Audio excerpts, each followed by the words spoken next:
Okay, so let's finish up Unit 2 here with graphing transformations. Okay, so we're going to lean on the library of functions that we looked at last time, and I realize I did not talk about one of them, so let's talk about this one real quick.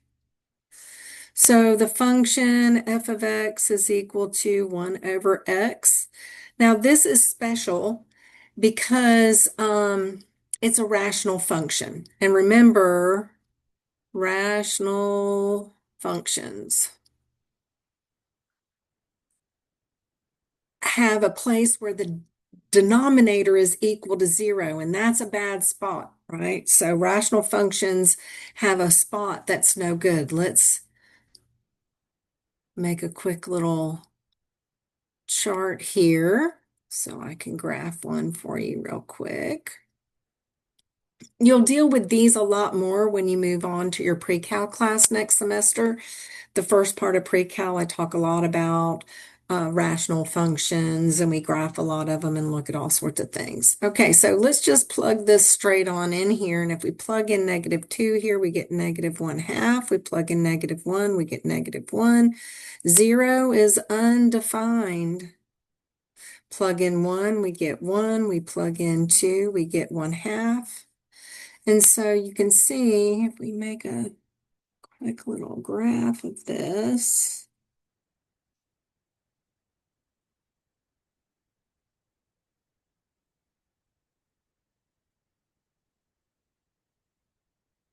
we have the point -2, -1/2, about right there. We also have the point -1, -1, somewhere about right there. 0 is undefined. Okay, then we have the point 1, 1 right here, and 2 and 1/2 right about here.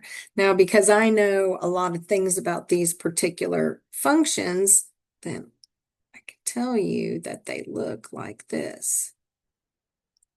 And there are these imaginary lines that the graph doesn't cross. And typically for this particular situation, the graph does not cross the line x equals 0 or the line y equals 0. Now, I don't really think I gave you too much to do with these rational functions homework-wise, because like I said, I spend a lot more time on this when we're in pre-calculus. Okay, so we'll come back over here. And so what we're going to do is we're going to look at using transformations to take this library of functions that we know visually or how to create easily, and be able to move them around the graph and deal with other equations. So we're going to start off with the general form here, and this is what the general form looks like. And this says f of x, which we all know is y, the y component. So f of x is equal to a times b times x minus h, close, to the question mark plus k. And this is Dr. Kelly's way of not having to write this equation out a whole bunch of different ways. Okay, so this general form can be applied to everything that I have already written above here: a linear function, a quadratic function, a cube function, a square root function, a cube root function, an absolute value function, and even rational functions, as long as it's written in this kind of form. Okay, so let's see what each P stands for here. The A here is the multiplier, and it provides a vertical stretch or compression. If A is greater than 1, then it is going to be a stretch. And if A is a proper fraction between 0 and 1, then it's going to be a compression. It's going to shrink it down. Okay, B is the horizontal stretch or compression. Okay, that's going to talk about how it might stretch this way on the x-axis and not on the y-axis. All right, and it's to be noted that if B is greater than 1, then it is compressed, so squished, by the factor of 1 over b. And if b is a proper fraction between 0 and 1, then it is going to stretch by a factor of 1 over b. Okay? Then we have our horizontal shift. Notice with the horizontal shift here that there is a negative sign built into that form. So that means if we're going to the right, it's going to say negative the number. And if we're going to the left, it's going to say positive the number. So it's opposite direction because the negative in the form. K is our vertical shift up or down, and it goes with whatever the actual variable is. And then again, this question mark I'm just using to represent whatever function out of this library of functions that we have. Okay, let's look at this a little bit more. So first things first, I just want to describe these transformations, and I'm just going to write this down one more time. A times b times x minus h to the we don't know plus k. This is just going to let us know what we've got going on here. And as we take a look at the first one, we see that there's nothing happening directly to the x. The x squared is all alone. So there's nothing, there's no a, there's no b, there's no h. None of that is happening. All we have is this plus 3, so we know we're going to go up 3 units. That is the description of this transformation. Let's look at the next one. So we look at the next one, we see there's no plus k out here, so there's no vertical shift, and there's no number in front. There's no a there. There's no value in front of the variable. That's not there. So the only thing we have here is a horizontal shift. And because it is plus, we have a horizontal shift 1 unit to the left. We're going to go the opposite direction because of that negative sign that's built into the form. Okay, so let's have you do this one.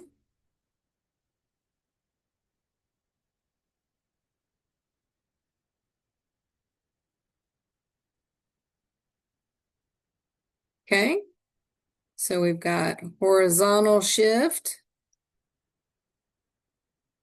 this way to the right, 3, and we also have a vertical shift up 4. All righty, let's look at the next one here. Now, there is nothing outside of the radical. So the radical is the function, just like this guy here was the parentheses to the 5th power. That was the function. So we only have something inside, and so we've got a horizontal shift left 11 units. Okay. So how about this guy? Again, here we're going to have a horizontal shift. And this one's going to be right 5 units. And then finally, we'll give you one more you do here before we move on to some other thing with this. Let you think about that one.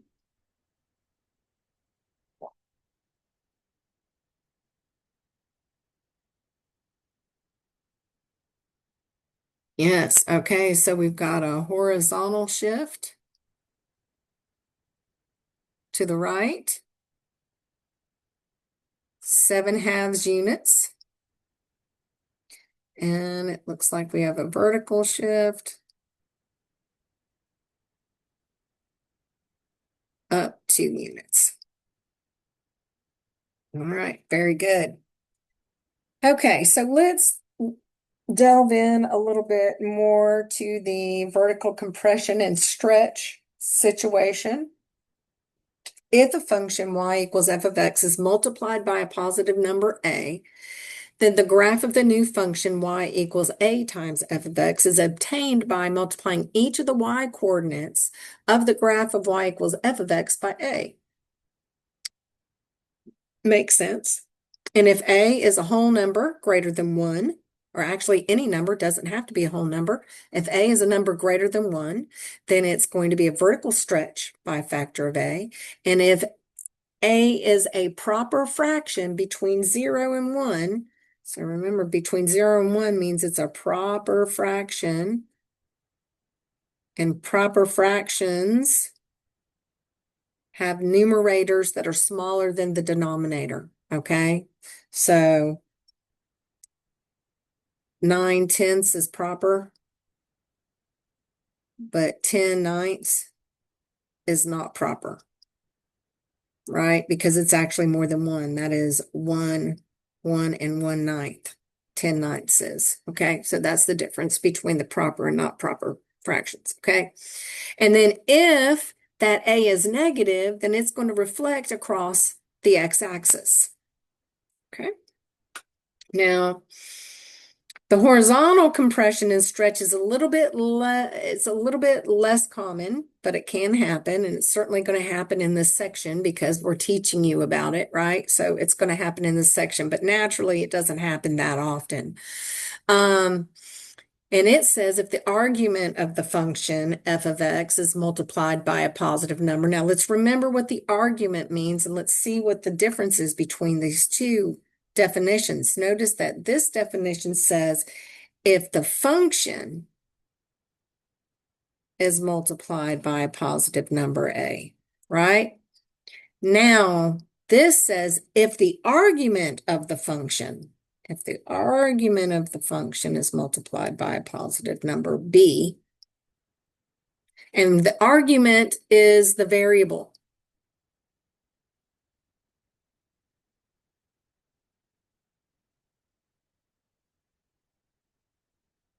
Okay. And anytime you see a number in front of the variable inside of a function, then we'll have to factor that out and kind of change that form so we're able to read the information correctly off of the general form. Remember also that the general form is this: f of x is equal to a times b times x minus h to whatever function plus k. And so this is what we're talking about. We're talking about a number actually in front of x. Okay, and if that number is greater than 1, then we get horizontal compression, which means that the graph shrinks horizontally by a factor of 1 over b. And if it is that proper fraction between 0 and 1, then it is going to stretch by a factor of 1 over b. And also, if it is negative inside there, it reflects across the y-axis. Okay, so let's describe these transformations then. Okay, so there's a few things going on here. Actually, before I get started, today's silly phrase is the wind owes me answers. Oh, sorry, this is the arm I had my surgery on. I can barely hold it up. The wind owes me answers. Okay. Okay.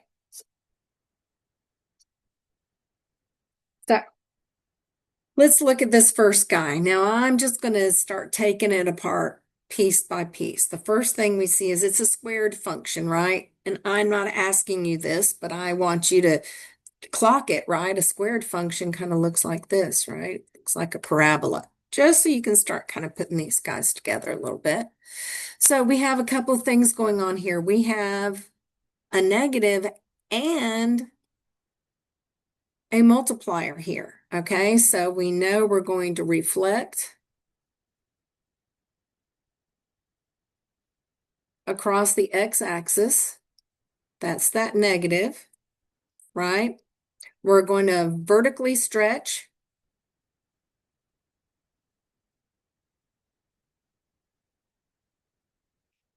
by a factor of 7 from that 7. And then we have this right here, which is the B, right? And what is the B? The B is the horizontal compression. This is going to be horizontal compression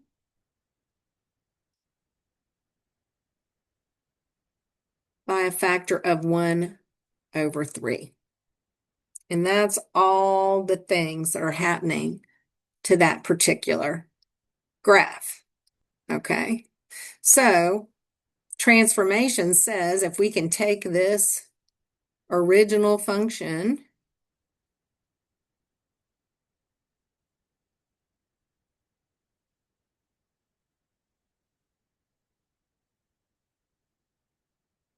then we can move this point, we can move this point, and we can move all of these points by whatever that is telling us. So this point would reflect across the x-axis. This point, if you see what I'm saying, and this guy would reflect along the x-axis, and this guy would reflect, and this guy would reflect. So here's just reflecting, and then we would stretch them out by a factor of 7, and then we would do the horizontal compression. I made this one up with a whole bunch of stuff in it so we could just see what those pieces are. We're not really going to graph something with all that crazy squirrely stuff. It'll be a lot more straightforward, and I'll show you how to do it. Okay. All right, let's look at the next one here. G of x is equal to 4/x. Now, what kind of function is this? This is one of these guys. It's a rational function where there's a piece of graph here and a piece of graph there. Okay, that there's a separation in the middle where the function is not evaluated because it's undefined there. All right, so what do we have here? We just have that 4, and that is actually the A. Okay, this is like, we could write this like this, 4 times 1/x. Now, we wouldn't write it like that, but that's the same thing. And so that tells us that that 4 is A. And so we're just going to have a vertical stretch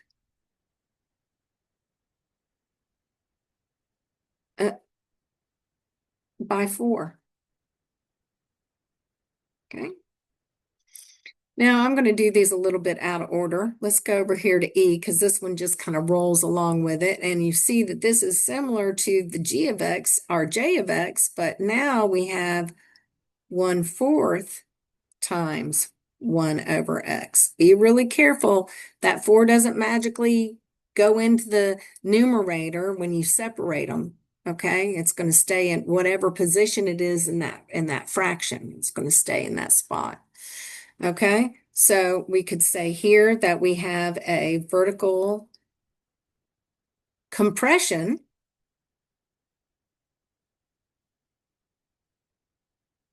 by 1/4. And it's a compression because each y value, so if we're here, our y value is, when our x is 1, our y value is 1, and then we multiply it by 1/4, it's going to compress it and it's going to squish it down here, right? If we multiply it by 4, it's going to stretch it way up here. So that's the difference between the compression and the stretch. Okay, let me go up here. We'll take a look at this one. Let's have you do this one. You do m of x. There's a lot of things going on there. There are 4 things happening. Should be writing down 4 things.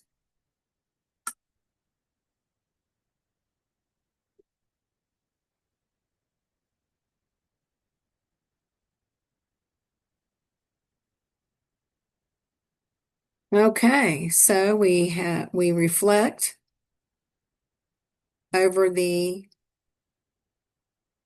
x-axis. What else are we doing? We've got a vertical stretch. I know it's a fraction, but it's a fraction greater than 1. So this is a vertical stretch by 3/2. We also have a horizontal shift, right 3. And we have a vertical shift up 1. Okay, I hope you did well. All right, let's look down here and see. Now, I told you, I mentioned before when I talked about this negative or this value on the argument that we were probably going to have to do a little something to put it in the right form. And we are going to have to do something to put it in the right form. We need to put this in this form. It needs to be in the form of f of x is equal to a times b times x minus h squared minus 5. That would be plus k, but there we got that minus 5 there, right? So we need to figure out these values. Now, first thing I want you to see is there is no a because there is nothing out here. So there is no a, but there's definitely going to be a b because this needs to be a minus h. It's the other direction. So what we actually have here is h of x is equal to negative x plus 4 squared minus 5. And if you write it like that just one time, you'll see it. You'll go, oh, okay, I see. So now we need to pull that negative out of there, right? And that leaves us with x minus 4. So we've just rewritten it to fit the form, right? And now we can tell some things from here. That negative attached to the argument means that it is a reflection across the y-axis. So it reflects across the y-axis.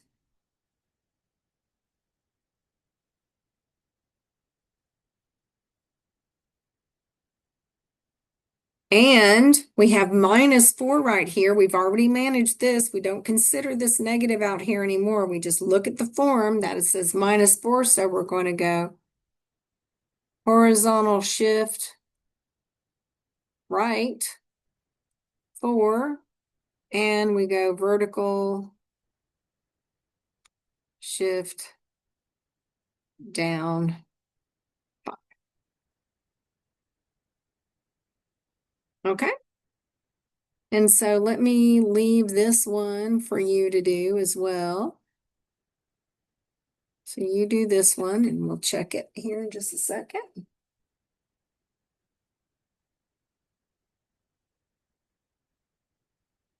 You will need to rewrite it.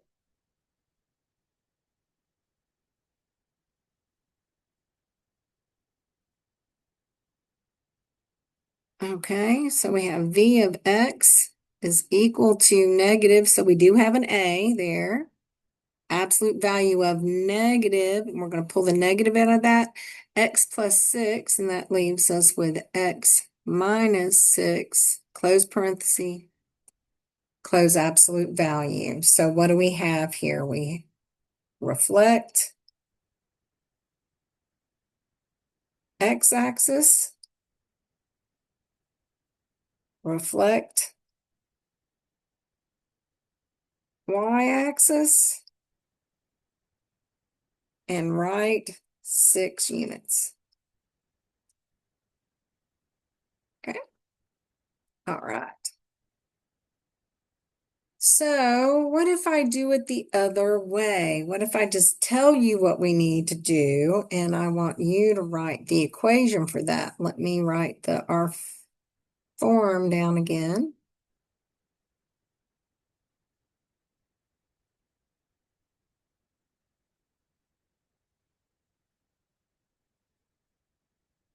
Okay, let's take a look at the first one. So the function is x to the 4th, okay? Vertically stretched by a factor of 2, shifted 4 units right and up 2 units. Okay, so got y is equal to vertically stretched by a factor of 2 means 2 is going to go out in front. We're shifted 4 units right, so we're going to have that parenthesis to the 4th power up 2. And now we need to figure out how do we do this. Shifted 4 units right, x minus 4. After you take your guess at it, after you draw it out or write it out, check it. Go, yeah, that works. Okay, cool. All right. Now let's do the next one. It says y is equal to x cubed, horizontally compressed by a factor of 1/4. Now, that horizontal compression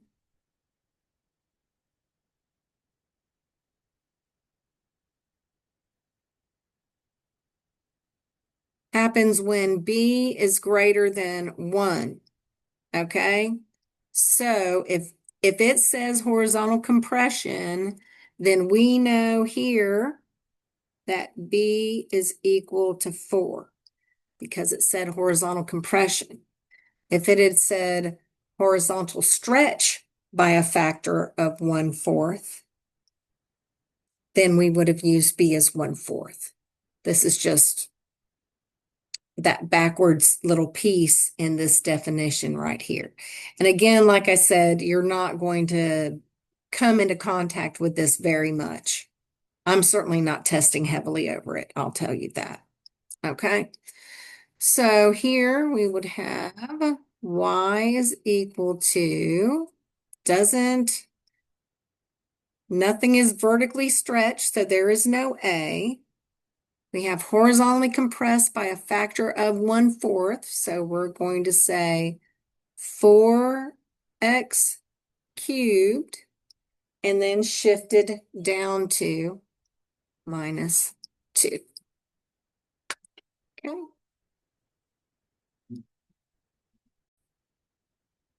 Okay, hopefully I didn't mess that up with my phone call. All right, so that finishes that guy up. Okay. And then finally, this last one, y is equal to the square root of x, reflected across the x-axis. Remember, reflection across the x-axis means the argument is negative, left 5 units, and vertically stretched by 3. Okay, so let's let you do this one. And then we're going to graph a few more.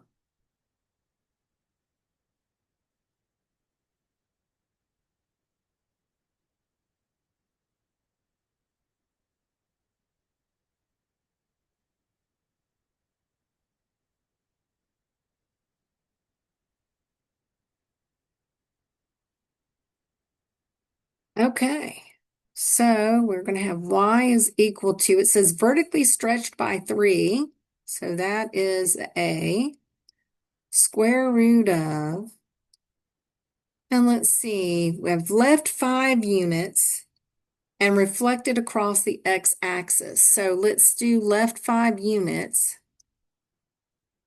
right? Because plus 5 would move it to the left. And then stick a negative on there, because it is reflected across the x-axis. So this would be what it would be. Oops. Negative x minus 5. Okay, hope you got something close to that. All right, so now let's look at graphing with transformations, and I'm going to lean back on the last lecture that I did, okay, where I talked about the library of functions.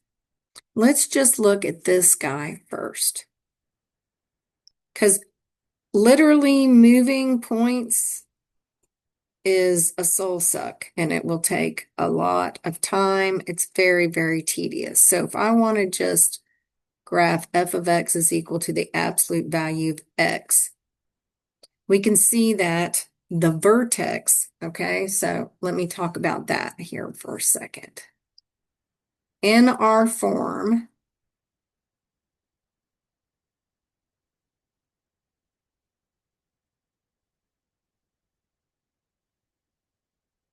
there's a special point called the vertex. And I think I mentioned it last time, but I didn't talk heavily about it. And the vertex comes from H comma K. Just like finding the center of the circle, right? Okay, so same kind of idea. So the vertex comes from HK, and that would be your starting point the point where you would then branch off and go one spot to the right. What's the absolute value of 1? 1. Is there a multiplier? No. Okay. So I'm going to first graph this guy. All right. And so our vertex here is 0, 0, because there's no number inside with the x and there's no number added outside of the function. Okay. So here's my vertex right here. And we're doing the absolute value. So I'm going to move over one spot to the right and I'm going to say, what's the absolute value of 1? Absolute value of 1 is 1 times the multiplier. There is no multiplier, so I just go up 1 and that gives me my next spot. Then I'm going to come back down here to the vertex and I'm going to move over 2 spots from the vertex. What is the absolute value of 2? Absolute value of 2 is 2. There is no multiplier. I go up 2 spots. That gives me my next point. Back to the vertex. Now I'm going to go in the negative direction. I'm going to move -1. What's the absolute value of -1? 1. No multiplier, so I just put it there. Back to the vertex, move over 2. What's the absolute value of -2? It is 2. Go up here, hit my point, and we have graph. Now we can notice from here, and let's just list out what is happening here, right? Where reflect over the y-axis. I mean, not the y-axis, my bad. X-axis, right? We're going to reflect over the x-axis. What else are we going to do? We're going to stretch by 2 all of our y values. We're also going to go right 1 unit and up 3 units. Now, we can take each one of these points here and do that, but it is much easier, quicker, and more sophisticated to look at what the vertex is here. The vertex is at 1, 3. Okay, so we need to know what the vertex is. So we find the vertex. Second thing we do is we acknowledge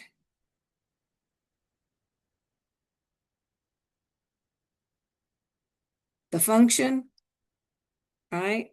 This function happens to be absolute value. It might be squared, it might be cubed, it might be cube root, it might be the square root, okay? Acknowledge the function. Third thing we do is we plot the vertex, okay? So let me get my little marks going on here.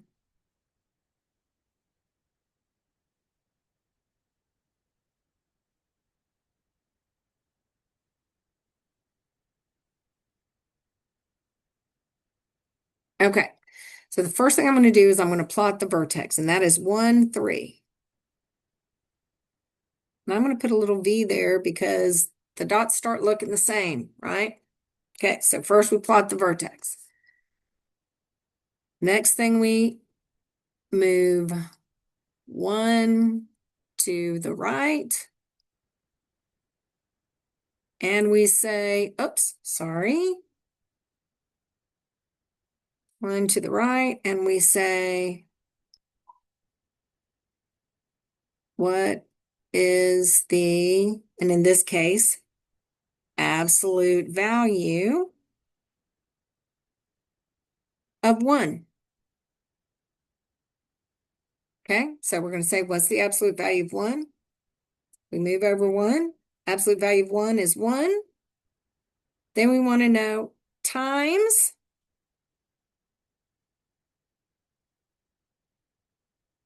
the multiplier.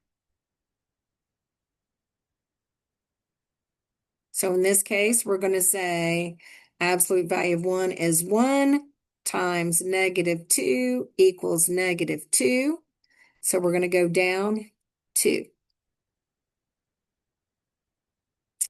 then back to the vertex.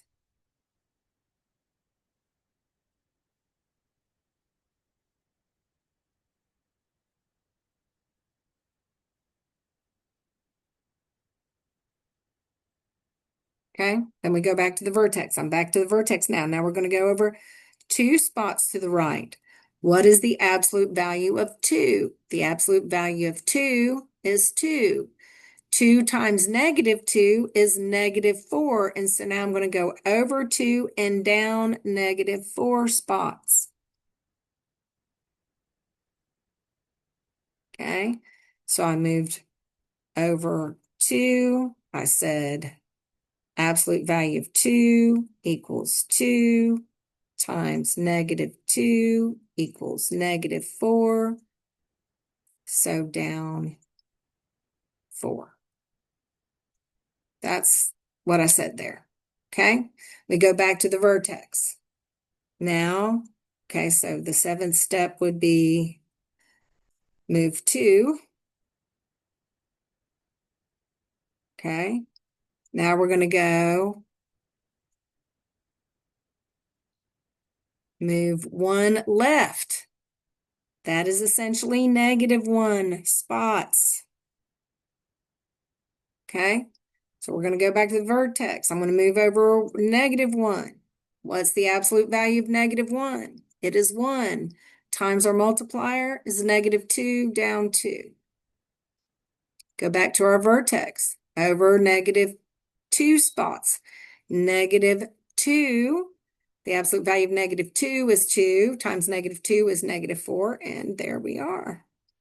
And now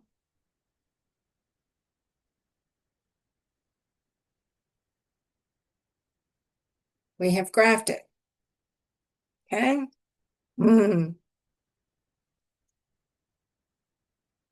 I got a couple more to do. I might throw one more on here, but let's take a look at this one.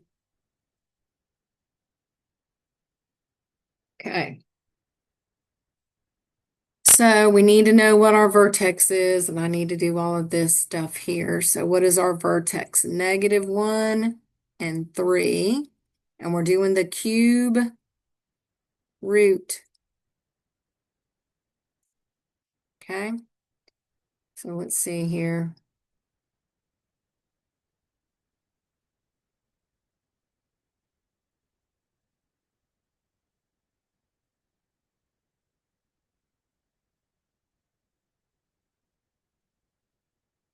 Okay.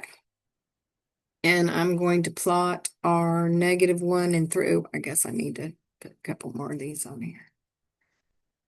Need to plot our -1 and 3 as our vertex. Okay, now we're doing the cube root. It does not hurt to say no multiplier, right? There's no a here. That's the cube root, no multiplier. And we've already handled the shift by this. It was 1 to the left and 3 up. Yeah, 1 to the left and 3 up. Okay, now we're doing the cube root. So I'm going to move 1 spot in the positive right direction. What is the cube root of 1? Cube root of 1 is 1. So I'm going to go up 1 spot. Back to the vertex. And I'm going to move over 2 spots. We do not know what the cube root of 2 is. We do not know what the cube root of 3 is. We don't know what the cube root of 4 is. We don't know what the cube root of 5 is. We keep on going until we find the cube root, and we know the cube root of 8 is 2, right? So we're going to go over 8. I think I did 10 here, so let me just count here. 1, 2, 3, 4, 5, 6, 7, 8. I'm going to go over 8. We're going to go up 2. This was a grid, it'd be nicer, right? Okay. Now, we're going to go back to the vertex. Now we're going to go over a -1. -1. The cube root of -1 is -1, so we get to go down. Now again, it's going to be 8. And We've got it. Not the prettiest picture, but there it is. Okay. I'm gonna make one in the middle. Let me do one in the middle here. One more example. Let's do,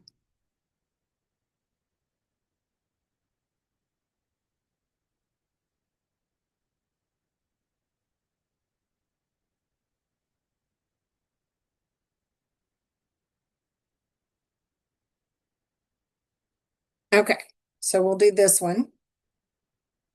Okay. Now you can see all the worst drawing in the world here as I draw this. Okay.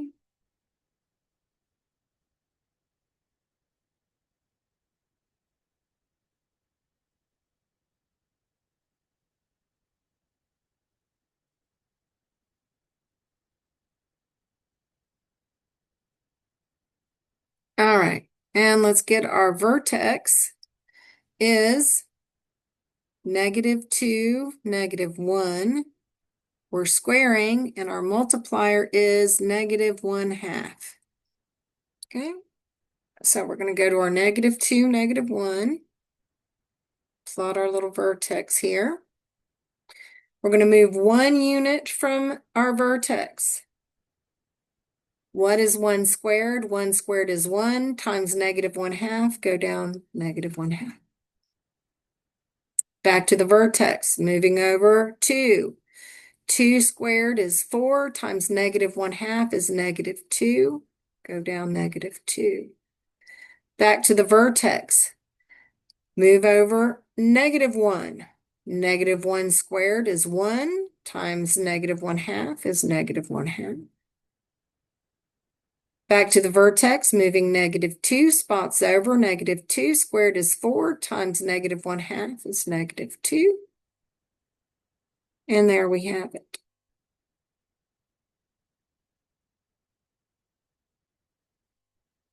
Okay. All right, I got one more. And we're gonna have to do a little bit of work on it before we get it together. Let's go ahead and put it in its form that we need to put it in. So I'm going to first rewrite it as -x plus 1 minus 2. And be careful. Sometimes you need to put a little tail on the end of your radical so you know what's inside and outside. So be careful. Okay. This is then going to be the square root of -x minus 1 minus 2. So we know our vertex is going to be 1, -2. There is no multiplier in front, but we are going to reflect across the x-axis. So it's going to reflect across the x-axis. Let me put in everything here.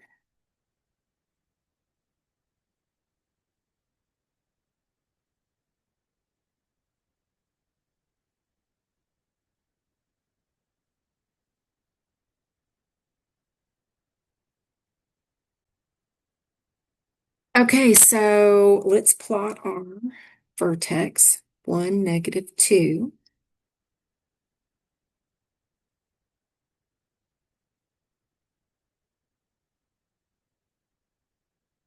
And because we have this reflection across the y-axis going on here, we're going to go that direction, right? And so if we move left, it's like moving right because it's a minus in here. So I'm going to move left and I'm going to say, what is the square root of 1? I'm going to say 1. It's going to go up 1. We're going to go back to the vertex. We're going to go over 2. What's the square root of 2? We don't know the square root of 2, but we know 3. We know the square root of 4, and the square root of 4 is 2. So we will go up 2. The next one we would know would be the square root of 9. So that wasn't even it. It should go right there. Not bad. No, it was right. It was right because we're over here. Okay, and so let's see, 1, 2, 3, 4, 5, 6, 7. We could even go here over 9, and it would go up 3. And that would show our graph.